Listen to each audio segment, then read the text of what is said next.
কি দেখাইছেন, কি দিচ্ছেন না দিচ্ছেন?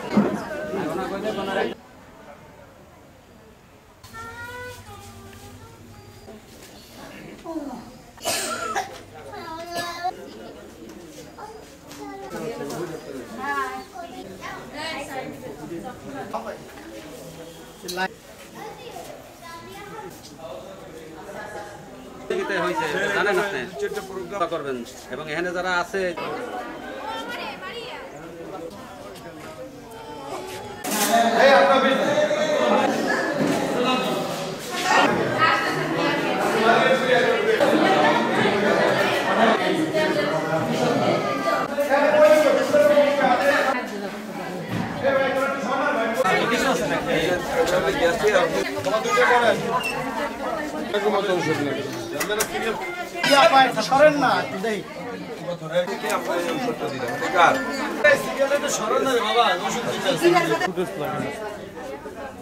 এইখানে আমাদের অত্যন্ত ভালো মানের চিকিৎসা চলতেছে।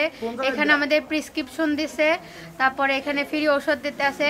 এইটা হচ্ছে গিয়া এটার উদ্যোগ নিয়েছে বাকেরগঞ্জের সাবেক এমপি আবুল হোসেন খান। তাকে আমাদের পক্ষ থেকে অনেক অনেক ধন্যবাদ এরকমের একটা দারুণ আমাদের চিকিৎসা দেওয়ার জন্য, সেবা দেওয়ার জন্য। বিএনপির ভারপ্রাপ্ত চেয়ারম্যান জনাব তারেক রহমানের নির্দেশনা এবং বরিশাল দক্ষিণ জেলা বিএনপির আহ্বায়ক এই অঞ্চলের মাটি ও মানুষের নেতা বীর মুক্তিযোদ্ধা জনাব আবুল হোসেন খান তার সার্বিক সহযোগিতায় আমরা আজকে 2500 লোকের আমরা টার্গেট নিয়েছি। আমরা ফ্রি স্বাস্থ্যসেবা এবং ফ্রি মেডিসিন বিতরণ করব। কি উপলক্ষে? 16 ডিসেম্বর মহান বিজয় দিবস উপলক্ষে। আসলে আমাদের কার্যক্রমটা হচ্ছে যে আমাদের বরিশাল জেলা দক্ষিণ বিএনপির আহ্বায়ক জনাব আবুল হোসেন খান এই জিনিসটা উপলব্ধি করতে পারছেন যে বাকেরগঞ্জ উপজেলার মানুষের তারা বিভিন্ন রোগে আক্রান্ত, এখন বর্তমানে শীতকাল চলতেছে, বিভিন্ন সমস্যায় জর্জরিত। তো এই জন্য সে উপলব্ধি করতে পেরে মহান বিজয় দিবস উপলক্ষে উনি এভাবে ফ্রি স্বাস্থ্য সেবা ও মেডিসিন বিতরণ কর্মসূচি পালন করার জন্য উদ্যোগ নিয়েছেন। তো আমরা এই উদ্যোগকে স্বাগত জানিয়ে বাকেরগঞ্জ উপজেলা ছাত্রদল, আমি মুশফিকুর রহমান শাওন যুগ্ম আহ্বায়ক, আরও সাথে আছেন নাইম মির্জা, আরও আছেন গারুড়ি ইউনিয়ন বিএনপি সভাপতি আব্দুল মোতালেব খান, সাধারণ সম্পাদক হেমায়তুদ্দিন খান।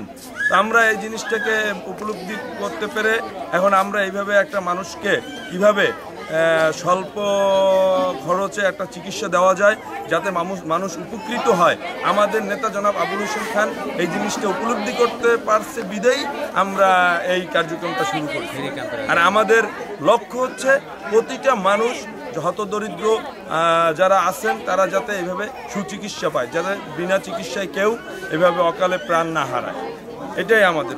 আমরা ইনশাআল্লাহ এখানে 2 থেকে 2500 লোকের টার্গেট নিয়ে আসছি। আমরা এভাবে 2-2500 লোককে আমরা সুচিকিৎসা 16 ডিসেম্বরের মহান বিজয় দিবস উপলক্ষে আমাদের নেতা বাকেরগঞ্জের মানুষের নেতা জনাব আবুল হোসেন খানের নির্দেশে আমরা আজকের এই যে পরিকল্পনা করছি এটা অব্যাহত থাকবে এবং উনি জননেতা আবুল হোসেন খান গরিব মানুষের পাশে উনি বিগত দিনেও ছিল, সামনেও থাকবে বলেই আমাদেরকে এই নির্দেশ দিয়েছে যে আপনারা জনগণের পাশে থেকে এই সেবা শুশ্রূষা করার জন্য উনি আমাদেরকে নির্দেশ দিয়েছে। দেশনায়ক জনাব তারেক রহমানের নির্দেশনায় বরিশাল দক্ষিণ জেলা বিএনপির আহ্বায়ক বীর মুক্তিযোদ্ধা জনাব আবুল হোসেন খান সাবেক এমপি বাকেরগঞ্জের তত্ত্বাবধানে আমরা আজকের এই মেডিকেল ফ্রি চেক আপ এবং ফ্রি ঔষধ বিতরণী আয়োজন করেছেন তিনি। তার জন্য আমরা আমাদের এই ইউনিয়নের যারা হতদরিদ্র প্রান্তিক জনগোষ্ঠী আছে, যারা সেবা নিতে পারে না, যাদের টাকা পয়সা নাই, এখানেও লোকদেরকে এখানে জড়ো করে সমবেত করে মাইকিং করে আগ থেকেই আমরা একসাথ করেছি এবং এদেরকে যারা ডাক্তার মহোদয়রা আছেন আমরা ওনাদেরকে দেখবেন এবং ফ্রি ঔষধ দেবেন। এই ক্যাম্পিং নিয়ে আমরা আছি জনাব আবুল হোসেন খানের পক্ষ থেকে সবাইকে জানানো হয়েছে। সবাই ওনার এই উদ্যোগের জন্য সবাই ওনাকে সাধুবাদ জানিয়েছেন এবং দোয়া করবেন এবং আগামী দিনে উনি এরকমের কাজ করবেন বলে আমি প্রত্যাশা রাখি। আচ্ছা, হ্যাঁ, এখানে আমরা মেনলি হচ্ছে গিয়ে মেডিসিন, চর্ম, যৌন বা হচ্ছে গিয়ে যে এই ধরনের শিশু রোগী সহ আমি এই দিকটা দেখতেছি। আর হচ্ছে এই পাশে গাইনি পেশেন্টগুলো মেনলি হচ্ছে গিয়ে ম্যাডাম দেখতেছে।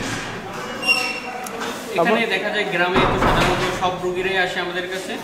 আমরা এখানে বেশিরভাগই হচ্ছে গিয়ে দেখা যায় গরিব রোগী বা দরিদ্র রোগী চিকিৎসার জন্য মানে অন্য কোথাও যেতে পারে না, তারা সব ধরনের রোগী এখানে আসে। আমরা মোটামুটি চেষ্টা করতেছি যে এখানে আমাদের যতটুকু সাধ্য হচ্ছে তার ভিতরে আমরা সর্বোচ্চ চেষ্টা করতেছি যে সেবা দেওয়ার জন্য। আমি মূলত হচ্ছে এখানে ফ্রি ক্যাম্পে আজকে গাইনি, প্রসূতি, মা, তারপর চর্ম, অ্যালার্জি, শিশু এইসব রোগীদের মোটামুটি সেবা দেওয়ার চেষ্টা করতেছি। তো আপনাদের দোয়া প্রার্থী যেন আমি এখানে যথেষ্ট সেবা দিতে পারি, আমার যথাসাধ্য আমি সেই চেষ্টাটা করব।